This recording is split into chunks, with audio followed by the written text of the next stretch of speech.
हमारी जो प्रकाश हिंदुस्तानी है उसका आपको सबको पता होगा, है ना, उसका मीनिंग ही यही है। क्या है उसे, क्या कहा है प्रकाश हिंदुस्तानी को? जम्बूर। हाँ, जम्बूर वो अस्त्र है जो कठोर से कठोर दीवार में से भी तिल को निकाल लेता है। तो वो वाणी है जो आपके कितनी भी अंदर गहरी माया घुसी हो ना, वो माया को बाहर निकाल देती है, आत्मा को जागृत करती है। लेकिन समझने की जरूरत है। हम उसे को ऐसे ना पढ़े कि हमने इसको पढ़ना है, हम उसे पढ़े तो इस भाव से पढ़े कि हमने जीव को जगाना है। और घाट गले बिना, कहते हैं जब तक घाट गलेगा नहीं, जीव टल होसी आत्म रे। कहते हैं 3 दीवाल आड़ी बड़ी भई, टले ना बिना खसम रे। तो इसका कितना गहरा अर्थ है, इसका कितना गहरा अर्थ है इस चौपाई का। और घाट बिना गले, हम इस हद के ब्रह्मांड में हैं। इस हद के ब्रह्मांड को पार करना आसान नहीं है। जब तक इसका जो घाट है, किनारा है, वो गलेगा नहीं, तो हम बेहद के ब्रह्मांड में कैसे प्रवेश करेंगे? कर ही नहीं सकते बेहद के ब्रह्मांड में प्रवेश। जब तक जीव अपने जीव भाव को नहीं छोड़ेगा, आत्म का भाव नहीं लेगा, जीव टल होसी आत्म रे। जब तक जीव भाव नहीं टलेगा ना, अब 3 दीवार आड़ी भाई। अब 3 दीवारें कौन सी है हमारे? एक हमारा शरीर है, और दूसरा क्या है? स्थूल शरीर है, सूक्ष्म शरीर है, फिर कारण शरीर है। 3 दीवार आड़ी है, इन तीनों को पार करना है। और कैसे पार होंगी? टले ना बिना खसम रे। जब तक प्रीतम की मेहर नहीं होगी, राज्य की मेहर नहीं होगी, तब तक ये दीवारें टूट नहीं सकती। तारतम रसवानी का पिलाइए जाको, जहर चढ़िया होए जिमी का सुख होवे ताको। ये वाणी जो है वो माया के जहर को उतारने वाली है, हमारे ऊपर से माया के जहर को उतार देगी। देखो फिर आगे आता है कलश हिंदुस्तानी। कलश हिंदुस्तानी में आत्मा की जागनी के बारे में, कि आत्मा की जागनी क्या है। सिर्फ तारतम ले लेना आत्मा की जागनी नहीं है। जब तक आत्मा को अपने प्रीतम की पहचान नहीं होती, तब तक समझो आत्मा की जागनी नहीं हुई। ये नहीं कि हमें तारतम ले लिया हमारी जागनी हो गई, हमें चाबी मिल गई, हम परमधाम खोलेंगे अंदर प्रवेश कर जाएंगे। नथिंग। तारतम तो पूरे ब्रह्मांड को मिलना है, सबको मिलना है। लेकिन आत्मा की जागनी क्या है? अभी आगे जाओगे तो बहुत गहरी बातें हैं। धीरे धीरे आगे जाओगे तो आत्मा की जागनी तब है जब आप अपने चितवन में अपने इन आत्म चक्षुओं से प्रीतम को देखते हैं। जब तक आपने देखा नहीं, आत्मा की जागनी नहीं हुई। आगे खिलवत में तो बहुत गहरी बातें हैं। खिलवत में 10वें प्रकरण के बाद बड़ी गहरी गहरी बातें हैं, कौल फैल हाल की बातें हैं सारी, कि किस तरह से ये वाणी हमें धनी ने दी है, ये कौल है। और इन सब बातों को अपने आचरण में ले आना, अपने व्यवहार में ले आना, ये हमारा फैल है। वाणी में कहा ही चितवनी करने के लिए, फिर चितवनी करके उस धाम धनी को अपने दिल में बसा लेना, ये है हाल, रहनी में आ जाना। तो हमें हम बताया कि किस तरह से आत्मा की जागनी करनी है। आत्मा की जागनी है क्या? मेन चीज तो ये है। आत्मा की जागनी क्या है? जब हमें अपने परम धाम के सारे सुख याद आ जाए, जब हम उन सुखों में झेलना करेंगे, यही अपनी जागनी जो याद हमें निज सुख, यही सो इश्क आवई, यही से हो ये सन्मुख। हमें पता लगा कि आत्मा की जागनी के बारे में। अब खट रुति में क्या बताया हमें, किस तरह से मिराज जी ने अपने सतगुरु से अलग रह करके वो ऋतुएं कैसे बिताई, कितना विरह किया, तामस का विरह, कितना विरह किया, कितना वो तड़फ रहे हैं। क्या हम इस माया में आके धनी के बिना तड़फ रहे हैं? हम तो कबीलदारी के लिए तड़फ रहे हैं, माया में चित्त पड़ा है हमारा। कहाँ हम तड़पते हैं धनी के लिए? आज हमारा बच्चा हमें कुछ कहते, झरझर झरझर आंसू बह जाएंगे, यहाँ तक सारे कपड़े गीले हो जाएंगे। लेकिन राजी बात नहीं करते तो कोई आंसू नहीं आते।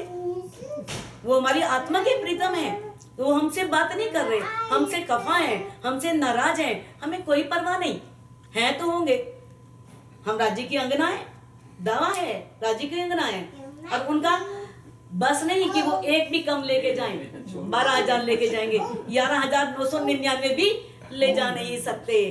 ये इतना हम दावा करते हैं। क्या हम दावे वाले काम करते हैं? नहीं करना भी लगता। करते हैं दावे वाले काम?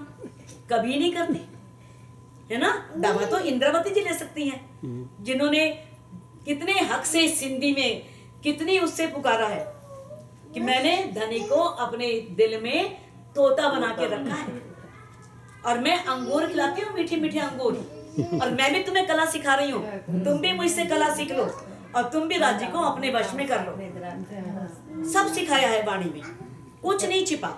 लेकिन हम इस पर चलते कहाँ हैं? मुख्य बात तो ये इसमें चलने की।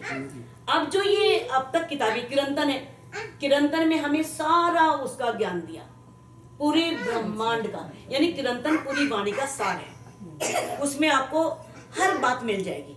चलो चलो रे साथ जी, है ना, वो मेरी वासना तुम चलो अगम के पार, बहुत बातें आपको सारी हर तरह की बात मिलेगी। आपको विरह की भी मिलेगी और खुलासा की भी मिलेगी, सनंद की भी मिलेगी, और जो यहाँ पर जितने भी कर्म कांड करने वाले हैं, दिखावा करने वाले हैं, उनकी बातें भी सारी मिलेंगी। सब है किरंतन के अंदर। किरंतन में धनी ने कितने उससे कहा है, साथ जी पहचानियो ए वाणी समिया फजर, हुई तुम्हारे कारणे खोल देखो निज नजर। कि ये वाणी जो है ये फजर का ज्ञान है।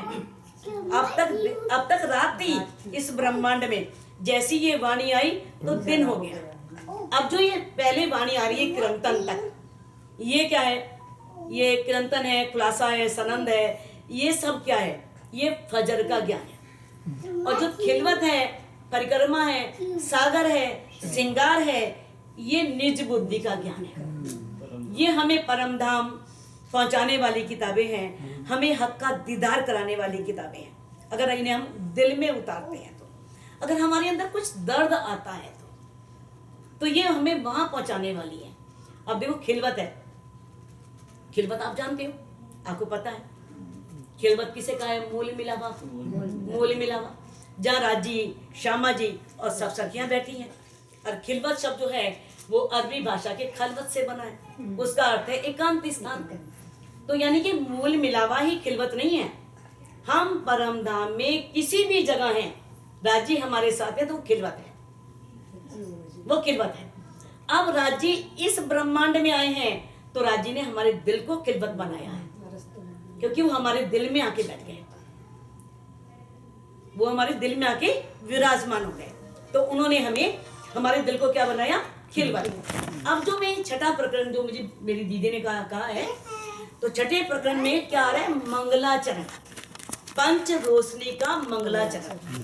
अब आप कहोगे कि छठा प्रकरण और मंगलाचरण कोई तुक नहीं बनती भाई, क्योंकि मंगलाचरण कब होता है? जब कोई कार्य शुरू करते हैं।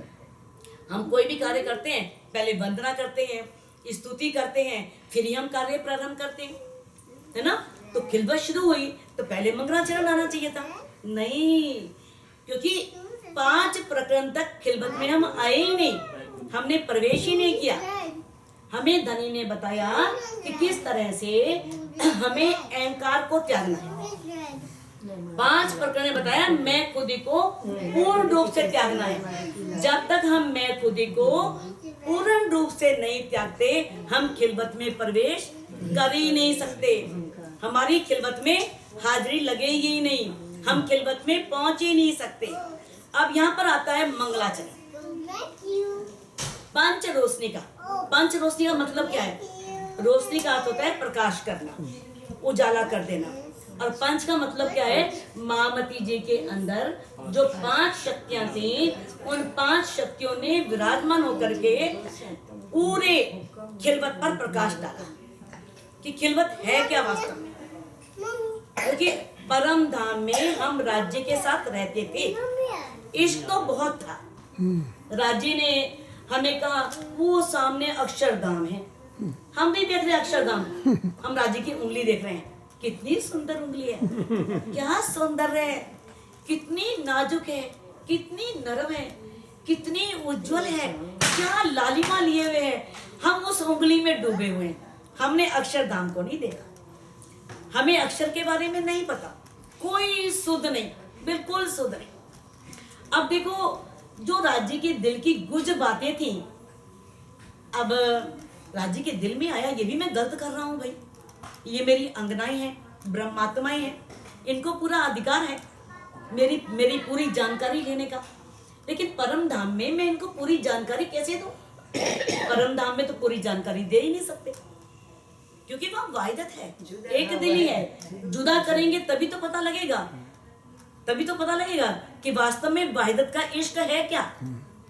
आज पता लग रहा है ना, इस ब्रह्मांड में आकर के, इस ब्रह्मांड में आए हैं तो पता लग रहा है कि हमारे धनी की साहिबी क्या है और हमारे वाहिदत का उस परम धाम का इष्ट क्या है, क्या हमारा राज्य था, कैसे इतने सुंदर महलों में हम रहती थी, क्या हमारे आज हम करते हैं ना निज दिन रंग मोहल में संग श्यामा जी शाम, याद करो उन सुखों को जो लेते आठों याम। आज हम याद करते हैं कि हम आठों पहर राज्य के साथ कौन से सुख लिया करते थे, कितने सुख लिया करते थे, क्योंकि हमें यहाँ आकर के पता लगा।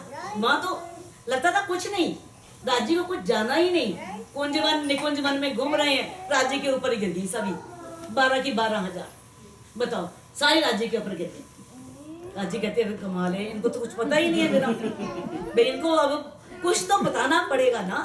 अब देखो आपने देखा है कि एक पति है, उसका विवाह हो गया मान लो, और पत्नी जो है वो दोनों ने अपना सामंजस्य बिठाया, दोनों एक दूसरे को चाहने लगे और दोनों का प्यार हो गया। अब तो होने लगा, अब समय बदल चुका है, अब तो पहले मिल लेते हैं, विवाह बाद में करते हैं। पहले तो ऐसे था ना, माता पिता रिश्ता तय करते थे, विवाह हो जाते थे, और पति पत्नी जैसा मिलता था उसी तरह से अपना स्वभाव बदल लिया करते थे, उसके मुताबिक अपने आप को ढाल लिया करते थे। फिर किस तरह से पत्नी जो है वो अपने पति का ध्यान रखती है ना, भाई इन्होंने जाना है, इनके कपड़े निकालने हैं, सब कुछ करना है। तो देखो पहले तो पत्नी और पति अलग थे, नूर अलग था, नीर अलग था, दोनों मिल गए तो वाहिदत हो गई, एक दिली हो गई, दोनों एक बन गए।